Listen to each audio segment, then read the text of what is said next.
एकदम जो उसको दिख रहा था ग्रीन था और उसको सीधा जाना था।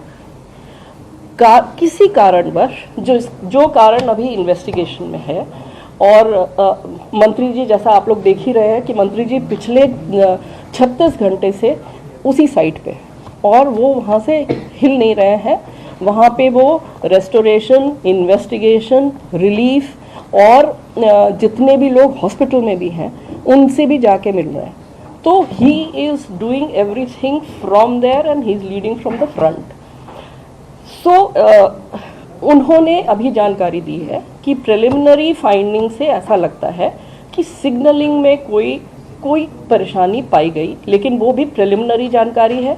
हमारे जो कमिश्नर ऑफ रेलवे सेफ्टी हैं उनकी जांच चल रही है, इसलिए उनकी जांच कंप्लीट हुए बिना हम लोग कुछ भी नहीं शेयर कर सकते हैं अभी डिटेल में, क्योंकि जो भी हम कहेंगे अगर वो गलत हो गया तो फिर वो ठीक नहीं होगा।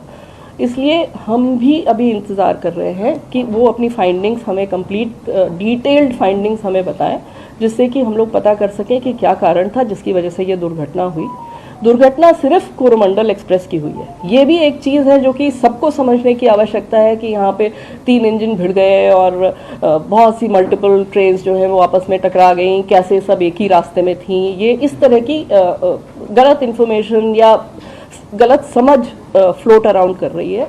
तो उसको क्लैरिफाई करने के लिए मैं दोबारा ये बताना चाहती हूँ कि सिर्फ एक ट्रेन क्षतिग्रस्त हुई, एक ट्रेन का एक्सीडेंट हुआ जो कि कोरोमंडल थी। उस ट्रेन किसी कारण, जिस भी कारण के वजह से, जिसको हमें पता चलेगी अभी डिटेल में कि क्या कारण था, वो जो एक्सीडेंट ग्रस्त हुई और अप लूप लाइन में जो आयरन ओर की ट्रेन खड़ी हुई थी, जो मैंने आपको बताई मालगाड़ी, उससे टकराई। उसके ऊपर उसका इंजन चला गया, उसके कुछ कोचेस चले गए, और ये इतना तेज़ इम्पैक्ट था वो बेसिकली इसलिए था क्योंकि ट्रेन अपनी फुल स्पीड पे थी। 128 kmph पे मामूली चीज़ नहीं है। और दूसरी इशू ये था कि वो एक आयरन ओर की ट्रेन थी जो कि बहुत ही भारी ट्रेन होती है। तो वो सारा इम्पैक्ट जो है, कोलिजन का इम्पैक्ट, अगर आप लोग किसी भी टेक्निकल कोलिजन एक्सपर्ट से भी पूछेंगे, कोलिजन का इम्पैक्ट उसने कम्प्लीटली रिजेक्ट कर दिया क्योंकि वो आयरन ओर भरी हुई ट्रेन थी। एंड द एंटायर पूरा का पूरा इम्पैक्ट जो है वो सारा का सारा ट्रेन के ऊपर आ गया। कोचिंग ट्रेन थी ये। अब इस ट्रेन के बारे में भी मैं कुछ बताना चाहूँगी। ये ट्रेन है LHB ट्रेन, हमारी जो LHB कोचेस हैं उसकी ट्रेन है ये। LHB is a very very safe train. अगर आप और एक्सीडेंट्स इस तरह की ट्रेन के देखेंगे, आपको मिलेगा कि इवन एट फुल स्पीड ये ट्रेन कैप्साइज नहीं होते। इसके कोचेस जो हैं वो दे डोंट टर्न टर्टल, और इसलिए उसमें जो लोग होते हैं वो उनको कोई ज़्यादा इंजरीज नहीं होती है। अनफॉर्चुनेटली इस केस में ये ऐसा हादसा हुआ कि इस स्पीड पे अगर पूरा का पूरा इम्पैक्ट ट्रेन के ऊपर आएगा तो कोई भी दुनिया में ऐसी कोई टेक्नोलॉजी नहीं है कि वो इस तरह के जंबलिंग अप को प्रिवेंट कर सके। तो मालगाड़ी बिल्कुल नहीं डिरेल हुआ क्योंकि आयरन ओर था वो। तो आयरन ओर इतना स्टेबल और उसकी सेंटर ऑफ ग्रेविटी इतनी स्टेबल होती है कि वो नहीं हिली तक नहीं, उसमें थोड़ा बहुत इधर उधर हुआ पर वो हिली नहीं। और पूरा इम्पैक्ट जो है वो इस ट्रेन के ऊपर आ गया जो कि पैसेंजर्स के साथ थी, और उसकी वजह से ये इंजरीज और अनफॉर्चुनेट डेथ्स बहुत हुई। तो ये है बैकग्राउंड इसका। इसके साथ चूँकि इसके डिब्बे बिखर गए इम्पैक्ट के वजह से, कोलिजन की वजह से सारा इधर उधर बिखरे, तो उसमें से कुछ डिब्बे जो हैं वो अगर आप देखेंगे तो ये जो डाउन लाइन मेन लाइन है इसकी तरफ आ गए, और ये डाउन मेन लाइन पे यशवंतपुर एक्सप्रेस निकल रही थी, वो भी 126 की स्पीड पे जा रही थी। वो करीब करीब क्रॉस कर गई थी। वो तो मिस फॉर्चून है कि एक लिटरली एक फ्रैक्शन ऑफ सेकेंड के लिए उसके पीछे के 2 डिब्बे थे जो कि इसके डिरेल डिब्बों के रास्ते में आ गए, और इन डिरेल डिब्बों के इम्पैक्ट से उसके आखिरी 2 डिब्बे वो भी डिरेल होके, यशवंतपुर एक्सप्रेस के, वो भी डिरेल होके दूसरी तरफ फिक गए। तो ये सारा इतनी स्पीड में और इतने मोमेंटम में था कि उसकी वजह से वो 2 डिब्बे भी क्षतिग्रस्त हुए और उसमें भी कुछ लोगों को बहुत इंजरीज हुई, कुछ डेथ्स भी हुई। सो ये हुई यशवंतपुर एक्सप्रेस जो कि उसमें इन्वॉल्व हो गई। उसके अलावा जो एक और मालगाड़ी दूसरी तरफ जो खड़ी हुई थी, जो हम जिसको डाउन लूप में दिखा रहे हैं ये आपको, स्टेशनरी गुड्स ट्रेन, ये इस पे भी थोड़ा सा वो डिब्बों का इम्पैक्ट हुआ, पर कोई खास उसमें क्षति नहीं हुई। ये पूरे एक्सीडेंट का बैकग्राउंड है। इसके बाद जो सबसे पहला काम हुआ, जो रेलवे में एक बहुत लेट डाउन प्रोसीजर है इस तरह के डिज़ास्टर्स के लिए, कि वो स्टेशन मास्टर ने तुरंत कंट्रोल को मैसेज करी और उसके बाद हमारी जो मेडिकल रिलीफ ट्रेन होती है वो 2 जगह से तुरंत चल पड़ी। 20 मिनट के अंदर वो गाड़ियाँ चल पड़ी। एक आई खुर्दा की तरफ से, मतलब भुवनेश्वर की तरफ से, और एक आई खड़गपुर की तरफ से।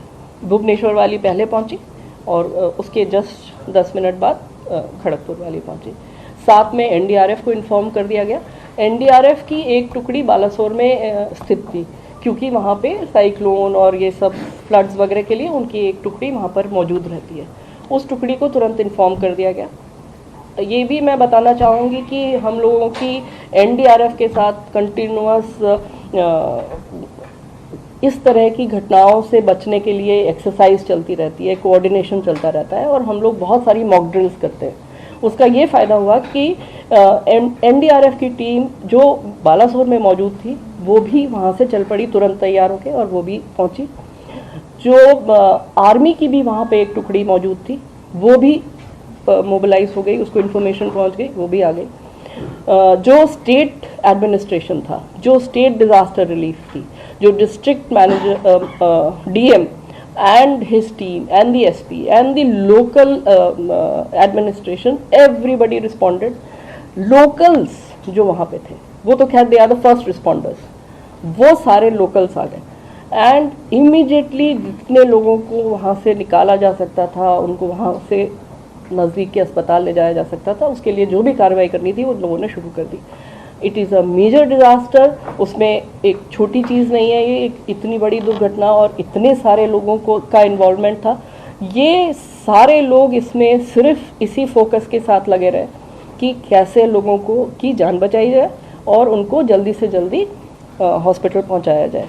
और जो हमारे डॉक्टर्स वहाँ पे पहुँच गए थे, लोकल डॉक्टर्स, डिस्ट्रिक्ट के डॉक्टर्स पहुँच गए थे, वो फर्स्ट एड वहाँ पे करके एंड इमीडिएटली जो भी इंजर्ड थे उनके लिए जो साधन मिला, जो फर्स्ट अवेलेबल साधन मिला, उससे लोगों को मूव करना शुरू कर दिया। एम्बुलेंसेस तो उसके बाद आई, पर लोगों को इस हिसाब से निकालना और मूव करना शुरू हो गया। ये पूरा बचाव और इसका कार्य पूरी रात चलता रहा। सुबह तक 3 तारीख की सुबह तक जब सारे वरिष्ठ अधिकारी भी पहुंच गए वहाँ पे, मंत्री जी खुद पहुंच गए, भी ये काम चलता रहा। और करीब दोपहर के 2 बजे के करीब जितने भी लोग उसमें या तो फंसे थे या जिस भी तरह से थे उनको निकाल लिया गया। ये काम जब कंप्लीट हो गया, हर तरह से इंश्योर कर लिया, डिस्ट्रिक्ट एडमिनिस्ट्रेशन ने भी, लोकल पुलिस ने भी ये कंफर्म किया कि यहाँ पे अब कोई व्यक्ति इसमें नहीं है, तब उसके बाद रेस्टोरेशन का काम शुरू हुआ।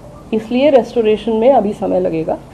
रेस्टोरेशन में भी बहुत बड़ा काम है, क्योंकि यहाँ पे ट्रैक वगैरह सब कुछ एकदम डैमेज हो गया। जो OHE के पोल जिस पे कि बिजली के तार चलते हैं वो सब कुछ डैमेज्ड है, तो वो रेस्टोरेशन का काम चलता रहा। उसके बाद पूरी रात मंत्री जी खुद वहाँ पे उसको सुपरवाइज़ करते रहे सीनियर ऑफिसर्स के साथ। हमारे रेलवे बोर्ड के चेयरमैन साहब और हमारे मेंबर इंजीनियरिंग जो हैं वो खुद, और मेंबर रोलिंग स्टॉक, सब लोग वहाँ पर रहे, जनरल मैनेजर्स, DRMs, सब लोग वहाँ पे। अपार्ट फ्रॉम हमारी टीम्स जो कि लेबर, सारा टेक्निकल टीम्स, सारे मटेरियल जो चाहिए रिप्लेस करने के लिए, सब लोग वहाँ पे मोबिलाइज होते रहे। सारी रात वो गाड़ियाँ भी शटल की तरह से चलती रहीं और वो सामान वहाँ पे पहुँचा के अभी आप देख ही रहे हैं कि रेस्टोरेशन का काम बहुत तेज़ी से चल रहा है। शायद शाम तक 8-8 बजे तक हमको एक लाइन मिलने की उम्मीद है। हो भी सकता है कि अगर काम ठीक चला तो दोनों लाइनें इस लायक हो जाएंगी कि कुछ गाड़ियाँ निकल सकें, धीमी गति से निकल सकें। सर नहीं, I am talking about the main line. पहले मेन लाइन देंगे क्योंकि गाड़ियाँ निकलने लगे, उसके बाद फिर आगे देखते हैं। एक मिनट हाँ हम सारे सवाल रुक जाइए हाँ, मुझे दो चीजें और बतानी, बस दो चीजें और बतानी। ये तो हुआ रेस्टोरेशन का काम, उसके बाद जो इंजर्ड है उनके बारे में मुझे कुछ कहना है। आप लोगों के माध्यम से भी मैं ये सबको कहलवाना चाहती हूँ, हमारी एक सिंपल हेल्पलाइन नंबर है 139। 139 हमने सब जगह अलग अलग स्पेशल हेल्पलाइन नंबर्स खोल दिए, हर जगह हेल्प डेस्क खोल दिए, हर स्टेशन पे जो भी कनेक्टेड स्टेशंस हैं वहाँ पे हेल्प डेस्क खुली हुई है, वहाँ पे ऑफिसर्स बैठे हुए हैं लोगों की रिलेटिव्स की मदद करने के लिए। हम लोग खुद पूरी रात यहाँ पे 36 घंटे से हमारे मैं पर्सनली तो यहाँ पे 36 घंटे रही हूँ, उसके अलावा बाकी लोग जो हैं वो शिफ्ट ड्यूटी पे आते रहे हैं। हमारा एक वॉर रूम है, वो हम आपको दिखाएंगे, वहाँ से हम सारा कोऑर्डिनेशन कर रहे थे यहाँ से, जो कि दूसरी एजेंसीज के साथ चाहिए, पैसेंजर्स के साथ चाहिए, जो इंजर्ड हैं उनके साथ चाहिए, उनके रिलेटिव्स के साथ चाहिए, उनके नेक्स्ट ऑफ किन के साथ चाहिए। तो वो हम आपके माध्यम से फिर अपील करना चाहते हैं, हम ये इन्फॉर्मेशन सबको पहुंचाना चाहते हैं जो भी परेशान है इस सिचुएशन में। 139 एक सिंपल नंबर है, उसको कॉल करें, वहाँ पे हमारे ऑफिसर्स बैठे हैं, वहाँ पे कोई कॉल सेंटर के ऊपर हमने नहीं सिर्फ काम छोड़ रखा है कि वो जो आपको 1 घंटे करेंगे और कहेंगे कि अब आप ये नंबर डायल करिए, अब वो नंबर डायल करिए, या आप इससे कॉन्टैक्ट करिए और हमें नहीं पता हम बताएंगे आपको। इस तरह की चीज़ से हमने इसको निकाल के हमारे सीनियर ऑफिसर्स वहाँ पे बैठे हुए हैं जो कि खुद एक एक कॉल का जवाब दे रहे हैं, और जितनी मदद हो सकती है लोगों को कनेक्ट करने की वो हम कोशिश कर रहे हैं। इसमें अगेन आपके माध्यम से मैं सब पब्लिक को ये कम्युनिकेट करना चाहूँगी कि किसी के भी अगर कोई relatives, friends, anybody known to them अगर इसमें फंसे, इसमें अफेक्ट हुए हैं, प्लीज़ कॉल 139। हम उनको बालासोर जहाँ के हॉस्पिटल्स में लोग हैं, भुवनेश्वर जहाँ पे हॉस्पिटल्स में लोग हैं, वहाँ तक हम उनको पहुँचाएंगे। हम उनकी journey, we will take care of their journey, we will take care of connecting them to their loved ones, their friends जो भी इसमें इंजर हुए हैं। हम उनके वहाँ पे लोकल मूवमेंट का अरेंजमेंट करेंगे। हम वहाँ पे अगर उनको कहीं रहने की व्यवस्था चाहिए, उनको खाने की कोई ज़रूरत होगी, वो भी हम लोग देखेंगे।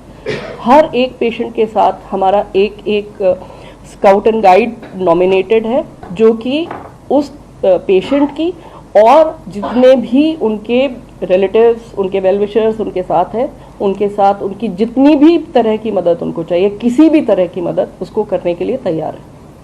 तो ये प्लीज़ इन्फॉर्मेशन फैलाने की ज़रूरत है, ये सबको बताने की ज़रूरत है कि वो परेशान नहीं हो। 139 पे कॉल करेंगे तो हम उनके साथ कनेक्ट हो जाएंगे, फिर हमारी जिम्मेदारी, it is our responsibility to connect to them. ये एक आइटम। दूसरा, जो एक्सग्रेशिया पेमेंट अनाउंस हुआ है, मंत्री जी ने जो माइनर इंजरी है उसके लिए 50,000, जो सीरियस इंजरी है उसके